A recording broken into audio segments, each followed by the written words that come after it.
김병기 의원에 대해서는 국회의원들이 대체로 이재명 대통령과 혹시라도 교감이 있었던 거 아니냐. 그래서 분위기로 보면 김병기 의원 쪽으로 가는 것이 지금 맞지 않겠느냐라고 했습니다. 그래서 제가 취재를 좀 해봤습니다. 실제로 이재명 대통령이 교감을 한 상태나 또는 꼭 교감을 했던 적이 있느냐, 지금 하고 있는 상태인지 아니면 교감을 했던 적이 있느냐라는 질문에 대해서 대통령실에서는 이렇게 답이 왔습니다. 이재명 대통령에게 혹시 이번에 김병기 의원을 밀어준다는 소문이 있는데 이것이 사실입니까? 라고 이재명 대통령에게 질문을 했는데 이재명 대통령의 답변 혹시 뭐라고 했는지 아시겠습니까? 저는 그 누구도 아직 뭐 역할을 얘기한 적 없다 이러지 않았을까요? 네. 이렇게 대답했습니다. 저는 김병기 의원이 출마한 줄도 몰랐습니다. 라고 우회적으로 표현했다는 거예요. 출마한 사실을 모를 리가 없죠. 저는 출마한 사실이 있는지 없는지도 몰랐습니다. 이 말을 웃으면서 했다는 거예요. 그리고 비서진들을 통해서 당의 여러 통로에 어떤 경우에도 대통령은 어디에도 개입하지 않기 때문에 이것을 가지고 혹시 선거에 이용하는 것은 절대로 되지 않는다라고 또 다른 라인에서 당 쪽에 연락을 했습니다.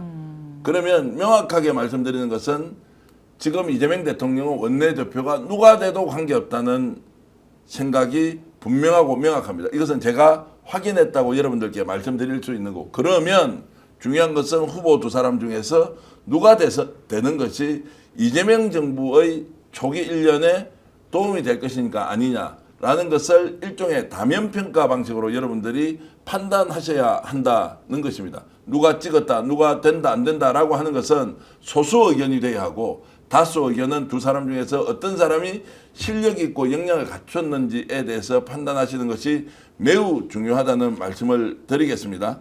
자, 저 한 가지만 덧붙이자면 지금 당원 투표가 20% 반영이 되잖아요. 그게 의석수의 몇 석인지 혹시 아세요? 34석. 아닙니다. 42석입니다. 42석이 효과가 굉장히 있나요? 많은 부분을 지금 당원 투표로서 결정을 할 수 있는 것이라서 우리 지금 이 시청자분들도 여러 가지 아까 말씀하신 많은 것처럼 정보들이, 정보를 다 오고 가는 습득하시고 진짜 이재명 대통령의 성공을 위해서 일할 사람이 누군지를 잘 선택해 주시면 좋겠습니다. 아니 근데 보통 이제 170명 중에서 20%니까 34표라고 했는데 왜 40몇 표까지 된다는 우리가 건 이제 근거가 뭐죠? 그 쬐끔의 방정식을 한번 계산해 보면 예.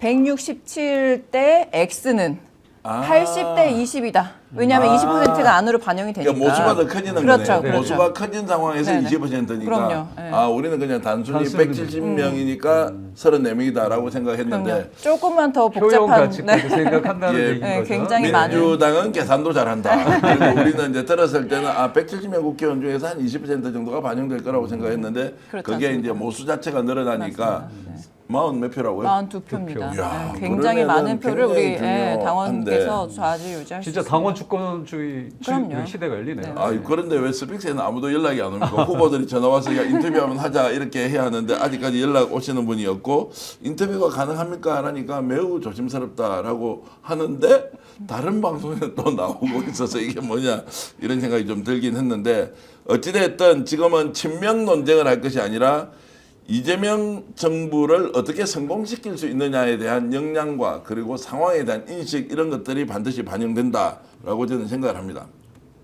이 질문 하나 드려보겠습니다. 우리가 어떤 특정한 사안에 대해서 논의를 할 때 이렇게 이제 문제의 본질이 무엇인지 돌아가는 상황을 펼쳐놓지 않습니까? 그때부터 후보도 상황을 인식하겠죠. 친소관계보다는 지금부터 무엇을 해야 되는지를 고민하지 않겠습니까? 그러면 저는 이런 토론을 통해서 후보 두 사람도 실질적으로 바뀔 수 있는 기회가 제공된다는 생각도 들어요. 그 아는 사람한테 연락해서 표 찍어달라 이런 것보다는 지금 남은 며칠이라도 어떻게 하면 이 정부의 성공을 위해서 본인의 진심을 담아서 다 이렇게 발표할 것인가 라는 이제 저는 생각을 하고 있는데 동의하십니까? 아, 동의합니다. 아까 말씀하신 것처럼 의원 4명 중에 3명은 아직 결정을 못했다고 하잖아요. 제가 이제 전화해 보는 그렇죠. 거고. 네. 저도 마찬가지인데 이게 지금 앞으로 그래서 의원들에게 어떤 당근책을 내놓을 것인지 그리고 당원에게는 어떤 매력을 발산할 것인지 여기에 따라서 굉장히 많은 것들이 달라지지 않을까.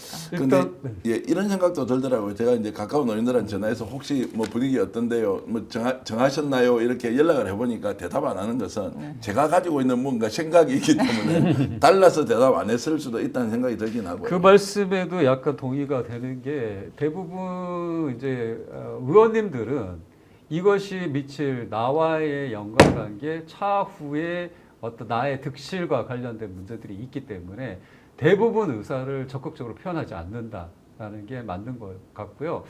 반대로 이제 당원들 입장에서는 공개된 정보를 바탕으로 나의 지지 성향을 어떻게든 얘기하는 것이 더 국면에 적극적으로 참여하는 방식이기 때문에 할 수 있고 또 나의 득실과 별 관여가 크게 상관이 없기 때문에 그렇게 할 수 있는 조건이 있기 때문에 전략적인 침묵이 많다라고 저는 알고 있고 요 와중에 여러 이제 오염된 정보 또 나만 알고 있는 정보들도 소통되고 있다라는 소식들을 많이 듣고 있는데요. 그 중에 하나를 제가 이제 취재를 했는데 말씀을 드리자면 이 김병기 의원님 아드님과 관련돼서 여러 이제 신문에 보도되지 않은 내용 중에 여러 가지 것들이 지금 많이 돌고 있다고 합니다. 그 중에 하나가 이 아드님과 홍장원 국정원 1차장과 관련된 어떤 그 친소 관계와 관련된 얘기들이 오늘부터 좀 많이 나돌고 있다라는 얘기가 있어서 요거는 또 어떻게 해석해야 될지라는 생각도 들고 이게 전략적으로 편에서 내세우고 있는 어떤 뭐 뉴스일 수도 있고 아니면 신문이나 언론에서 이게 떠돌고 있는 얘기일 수도 있고 뭐 이런 생각이 듭니다. 자, 어쨌든 이제 이 상황 계속 지켜보겠습니다. 실시간으로 저희들이 가능한 한 뉴스 속보 여러분들과 함께 하려고 하는데요. 일단 지켜보겠습니다. 그래서 이제 두 분은 누가 되면 더 좋겠다라고 이제 결정을 여전히 못 하셨고 네. 이미 하고 계시고. 근데 이제 원래 우리가 다 아는 것처럼 원내대표 선거가 제일 표 계산하기가 힘듭니다. 네. 왜냐하면 원내에서 다 아는 의원들끼리 투표를 하는 거기 때문에 성향을 드러내질 않죠. 그럼요. 너도 지지한다, 너도 화이팅 이렇게 하는 경우가 많고 특히나 이번 경우에는 당원 투표도 20%가 반영이 되는 상황이라서 더더욱 오리무중이지만 그럼에도 불구하고 두 분 모두 우리 당의 인재이시고 그리고 이재명 대통령의 성공을 위해서 또 발빠르게 뛰실 분들이라고 저는 확신합니다. 자, 그렇게 한번 지켜보겠습니다. 자, 그리고 오늘 3대 특검 법안이 국무회의 의결을 마쳤고 이제 공포를 했습니다. 3대 특검 내용과 규모에 대해서 지금 좀 알고 계시나요? 네네네. 자, 어떤 내용의 어떤 규모로 했고 매우 신속하게 국무회의가 열렸고 오늘 통과를 시켰습니다. 네네네. 이거 3대 특검과 관련해서 저희가 계속 지속해서 필요성에 대해서 얘기를 하고 있는 내용이었고요. 국힘의 자중질환과 윤석열 정권의 이 내란 사태 과정에서 필연적으로 대두될 수밖에 없는 이 3특검법이 이제 통과가 됐고 이것은 내란 종식이라는 명제에만 귀결되는 것이 아니라 민생 회복의 근본이 될 수 있는 가장 기본적 내용이다라는 것이 그 밑바탕이 깔려 있다라고 말씀을 드리겠고 이 3대 특검을 본격 출발하기 전에 지금 국힘과 보수 언론 측에서 정치 보복이라는 프레임을 가동시키고 있습니다. 그 와중에 제일 많이 나오고 있는 얘기가 예산이 400억이 투입된다. 이런 걸 낭비하고 있다. 이런 얘기를 하고 있는데 윤석열 불법 개헌으로 인해서 파생된 3천억이 넘는 우리 대선 선거 비용에 생각하면 이것이 과연 합당한 이론인가라고 국힘에게 다시 묻고 싶은 반론이 있고요. 추가로 이제 윤석열 정권 인사들의 내란 동조 행위들이 속속 드러나고 있습니다. 이걸로 인해서 우리 국민들은 특검이 더 필요하다라고 생각하고 있는데 예를 들면 한덕수 최상목 내란 당시에 국무회의와 관련해서 이 두 분들이 상당히 소극적인 행동을 한 것처럼 뭐 스스로 얘기했지만 지금 CCTV라든지 이런 이제 조금씩 나오고 있는 사실들에 의하면 이 행적이 상당히 의심스럽고 적극적인 동조를 한 것이 아닌가라는 그런 의구심이 생기기 때문에 이것 또한 이 특검이 꼭 필요한 이유 중에 하나가 되겠고, 비아폰과 관련돼서 김건희와 국정원장의 연락 이런 것들이 이제 속속 드러나고 있어서 이 또한 우리 국민들이 요구하고 있는 이 특검의 필요성 중에 하나다. 오늘 방송 어떠셨습니까? 마음에 들었다면 구독, 좋아요로 스픽스를 응원해 주십시오. 여러분들의 구독, 좋아요는 가장 큰 힘이 됩니다. 스픽스 구독, 좋아요.